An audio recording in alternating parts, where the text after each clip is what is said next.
Bihar Congress RJD से होगी दूर, पर विपक्ष में रहेगी साथ। दोस्तों नमस्कार, मैं हूं आपका दोस्त एसके चौधरी। आखिर आप सुन ही लिए होंगे दोस्तों कि आखिर कांग्रेस की ओर से एक नई रणनीति बनाई जा रही है कि बिहार में वो आरजेडी से अलग हो जाएंगी। लेकिन आज की ये बड़ी खबर कि महागठबंधन की बैठक हुई है और महागठबंधन की बैठक में महागठबंधन दल के विधायक दल के नेता चुन लिए गए हैं तेजस्वी प्रसाद यादव। ये खबर आई है कि महागठबंधन के तमाम विधायकों की उपस्थिति 29 नवंबर को तेजस्वी प्रसाद यादव के सरकारी आवास पर हुई थी।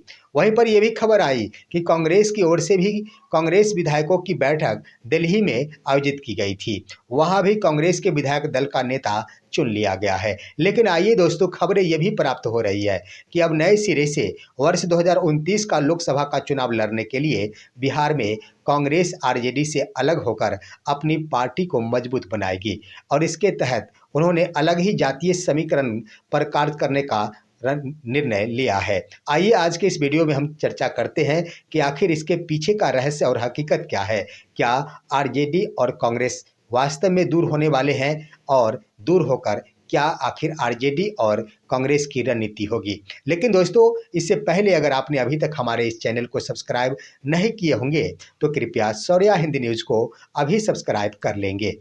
दोस्तों, आपको मालूम होगा कि सबसे पहले वीआईपी नेताओं की ओर से ही यह बयानें दी गई थी। वीआईपी की समीक्षात्मक बैठक के बाद वीआईपी नेता जो बाल गोविंद बिंद है या फिर भोगेंद्र सहनी है, उनके द्वारा खुले रूप से कह दिया गया था कि बिहार में अब महागठबंधन नहीं है। यानी चुनाव के लिए ही महागठबंधन बनाया गया था, लेकिन बिहार से महागठबंधन समाप्त हो गया है। और उन्होंने कहा था कि इंडिया गठबंधन अभी भी है और इंडिया गठबंधन के साथ हम लोग मजबूती के साथ खड़े हैं। लेकिन इसी बीच दोस्तों 29 नवंबर 2025 को आखिर तेजस्वी प्रसाद यादव की ओर से विधायक दल की बैठक बुलाई गई थी।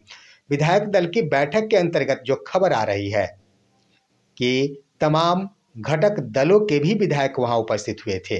आरजेडी, लेफ्ट, उसके बाद आईपी गुप्ता और कांग्रेस के भी विधायक वहां उपस्थित हुए थे और उन तमाम विधायकों की उपस्थिति के कारण 35 विधायकों की उपस्थिति होते हुए तेजस्वी प्रसाद यादव को आखिर महागठबंधन विधायक दल का नेता चुन लिया गया। लेकिन इसी बीच दोस्तों ये खबर आ रही है और ये हकीकत भी है कि दिल्ली में मल्लिकार्जुन खड़गे के आवास पर तमाम बिहार के वो 6 कांग्रेस विधायकों की मीटिंग बुलाई गई थी। बिहार के प्रदेश अध्यक्ष राजेश राम इन सभी 6 नए विधायकों को लेकर दिल्ली स्थित मल्लिकार्जुन खड़गे के आवास पर मीटिंग में उपस्थित हुए थे, जहां राहुल गांधी भी उपस्थित थे और मल्लिकार्जुन खड़गे भी उपस्थित थे। बिहार प्रदेश कांग्रेस प्रभारी कृष्णा अल्लाह बरू भी उपस्थित थे और वहाँ उसमें हालांकि विधायक दल का चुनाव हुआ है, लेकिन विधायक दल के चुनाव के कारण किन्हें आखिर विधायक दल का नेता चुना गया है इसकी स्पष्टता नहीं हुई है। लेकिन एक युवा को बनाया जाएगा, यानी एक युवा को बनाया जाएगा, ये बात स्पष्ट कर दिया गया है। तो इसके आधार पर दोस्तों यहाँ पर आरजेडी की ओर से विधायक दल का नेता चुन लिया गया, वहाँ कांग्रेस की ओर से विधायक दल का नेता भी चुन लिया गया। यानी यूं कह दिया जाए तो महागठबंधन की जो बातें आ रही है कि 35 विधायकों का समर्थन है तेजस्वी प्रसाद यादव के साथ, तो वो विपक्ष में रहेंगे या फिर ना रहेंगे। हालांकि इस पर यह स्पष्टता नहीं हो पाई है, लेकिन इतना जरूर है दोस्तों कि दोनों ही दल यानी आरजेडी की बैठक पटना में अलग होना, साथ ही साथ सेम तिथि को आखिर कांग्रेस की बैठक दिल्ली में आयोजित होना,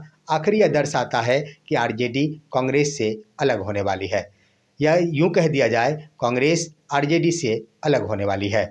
अब यहाँ पर देखने वाली बात है, खबर ये भी आ रही है कि आरजेडी के प्रदेश अध्यक्ष मंगनी लाल मंडल के द्वारा भी कह दिया गया है कि अगर कांग्रेस आरजेडी से अलग होकर रहना चाहती तो रहे। हालांकि इस खबर की पुष्टि मैं नहीं करता हूं, लेकिन ये खबरें आ रही है। अब ये स्पष्ट हो रहा है दोस्तों कि दोनों में बिखराव, यानी आरजेडी और कांग्रेस दोनों ही एक दूसरे का साथ छोड़ने वाले हैं। हालांकि चुनाव बीत चुका है, चुनाव समाप्त के बाद आखिर दोनों दल एक दूसरे से हटकर अगर राजनीति शुरू करते हैं तो यह आने वाले दिनों में दोनों ही दल के लिए फायदेमंद होंगे। चाहे मुकेश सहनी भी अगर कहते हैं कि महागठबंधन के साथ मैं नहीं हूँ। हालांकि उनकी ओर से अभी बयान नहीं दी गई है, लेकिन तमाम महागठबंधन में जो घटक दल शामिल है वो तमाम पार्टियां अगर अलग अलग हटते हुए, अलग रहकर ही अपनी अपनी पार्टी को मजबूत करती है, अपनी अपनी संगठनात्मक विस्तार करती है, तो आने वाले दिनों में अगर साथ आने की भी आवश्यकता पड़ेगी तो भी इसका लाभ मिलेगा। लेकिन दोस्तों, यहाँ पर विचारधारा की बात होती है। मैं आपको बता देना चाहूँगा कि जब दिल्ली में कांग्रेस की बैठक हुई, उसके बाद कृष्णा अल्लाबरू से पूछा गया कि बैठक में क्या हुआ, क्या कांग्रेस आरजेडी से अलग होने वाली है, तब उन्होंने स्पष्ट कर दिया कि इस पर अभी मैं कुछ नहीं बोलूँगा। यानी स्पष्ट है कि वो कुछ भी कहने से बचते नजर आए, क्योंकि अंतिम रूप से फैसला नहीं लिया गया है। वहीं पर देखेंगे उनके द्वारा कहा गया कि इस बार जो हार हुई है इसमें महागठबंधन के नेताओं के बीच आपसी समन्वय का अभाव एक बड़ा कारण रहा। उन्होंने कहा कि आपसी समन्वय का अभाव दिखा, जिसके कारण हमारे वोट इधर से उधर चले गए। उनका कहना था कि जब गठबंधन हो जाने के बाद वोट अदर से इधर तरफ आना चाहिए था, परंतु हुआ उल्टा। जितने वोट आने चाहिए थी उससे ज़्यादा वोट खिसक गए, यानी गठबंधन यहाँ पर नुकसान पहुँचाया है। इसको लेकर जो कांग्रेस की ओर से तैयारी की जा रही है दोस्तों, मैं बता देना चाहूँगा कि एक अलग किस्म की रणनीति बनाई गई है। खबर ये आ रही है कि कांग्रेस अब जो पुरानी रणनीति, जातिगत रणनीति थी, उसमें बदलाव करने जा रही है। अब कांग्रेस की ओर से मुस्लिम, दलित, ब्राह्मण और भूमिहार, इन चारों ही जातियों को लेकर आगे की रणनीति बनाए जाने संबंधी सूचना आ रही है। साथ ही साथ बता देना चाहूँगा कि अभी प्रदेश स्तर की जो भी लीडरशिप है उसमें कोई बदलाव नहीं होने जा रहा है। प्रदेश अध्यक्ष राजेश राम है, वो अभी उस पद पर रहेंगे। साथ ही साथ बिहार प्रभारी कृष्णा अल्लावरू ही रहेंगे। उनके नाम के ऊपर शीर्ष लीडर कांग्रेस की ओर से कहा गया है कि कुछ दिन पहले ही इनके ऊपर यह जिम्मेदारी सौंपी गई है। तो फिलहाल प्रदेश स्तरीय जो संगठनात्मक ढांचे हैं, जो प्रदेश स्तर के पद हैं, उसमें कोई बदलाव नहीं होगा। ये तमाम नेता जो अभी हैं वो बने रहेंगे। उनका कहना है कि सारे के सारे हार का ठीकरा इन पर नहीं फोड़ा जाना चाहिए, क्योंकि कुछ दिन पहले ही इनके ऊपर यह जिम्मेदारी सौंपी गई थी। लेकिन खबर आ रही है दोस्तों कि अन्य पदों पर आने वाले दिनों में इस पदों को बदला जा सकता है। वो इस आधार पर संभावना दिख रही है कि यह ब्राह्मण हो, भूमिहार हो, बस इन्हीं के माध्यम से शीर्ष पदों को भरा जाएगा। अब यहाँ पर देखने वाली बात है दोस्तों की रणनीति क्या है। एक है मुस्लिम 18% के साथ, इस तरह से देखेंगे तो दलित है, वो भी आखिर लगभग 19% है। उसके बाद ब्राह्मण है, भूमिहार है, तो दोनों लगभग 4-4% है। तो इन सभी को मिला लिया जाता है तो कुल 44% हो जाते हैं आबादी। और इन 44% के आधार पर कांग्रेस चाहती है कि हम अपने राजनीति को आगे बढ़ाएं। ऐसा इसलिए दोस्तों कि अभी तक यह प्रयोग में देखा गया है। लगभग 15 वर्षों तक 2010 के बाद कांग्रेस के द्वारा जो रणनीति बनाई गई ईबीसी और ओबीसी को लेकर, उसमें कांग्रेस को सफलता नहीं मिली है। कांग्रेस ईबीसी और ओबीसी को छांट रही है और उसे छोड़कर ही अब बिहार में राजनीति करने पर निर्णय ले रही है।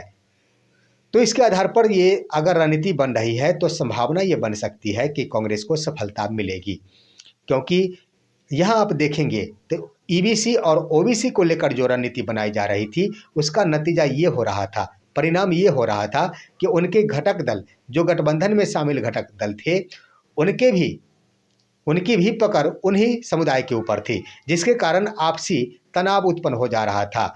ये दल आखिर इन दल, चाहे वो राजनीति आरजेडी के बारे में बातें कर ली जाए, आरजेडी का भी फोकस तो ईबीसी ओबीसी पर रहा है, लेकिन जब उधर कांग्रेस के द्वारा ओबीसी के ऊपर फोकस किया जा रहा था तो तेजस्वी प्रसाद यादव को इस बात का डर सताने लगता था कि ऐसा ना हो कि ये तमाम ईबीसी और ओबीसी अगर कांग्रेस के साथ सदा के लिए चले गए तो आखिर हमारी पार्टी का क्या होगा, जिसके कारण आखिर दूरियां बन जाती थी गठबंधन के पार्टियों के बीच में। और यही नज़ारा आप देखेंगे मुकेश सहनी के लिए भी, मुकेश सहनी अति पिछड़ों की राजनीति करते हैं। यहाँ पर तो देख दिया जाए तो इंडिया गठबंधन की ओर से यानी कांग्रेस की ओर से जो रणनीति बनाई गई है उस पर आप मंथन करेंगे तो बड़ा अच्छा रणनीति बनाया गया है। उनकी ओर से जो भी छोड़ा गया है यहाँ पर आप देखेंगे तो आरजेडी को इस बार मुस्लिम वोटर्स को भी लाभ नहीं मिला है। मुस्लिम वोटर्स ज़्यादा से ज़्यादा छिटकते नजर आए हैं और ओवैसी को ज़्यादा यहाँ पर महत्व दिया गया है, जिसके कारण मुस्लिम को साधने के लिए कांग्रेस की ओर से रणनीति बनाई जा रही है। उधर ब्राह्मण और भूमिहार को साधा जाएगा तो ये भी अच्छी बात है। और पिछड़े के लिए बातें कर दी जाए तो पिछड़ों को साधने की जिम्मेदारी तो आरजेडी के ऊपर है ही। तो अगर वो पिछड़ों को साध लेते हैं तो ये भी एक बड़ा निर्णय कामयाब साबित हो जाएगा। और उधर अति पिछड़ों की बातें करते हैं मुकेश सहनी तो ये भी कम बड़ी बातें नहीं होगी यहाँ पर।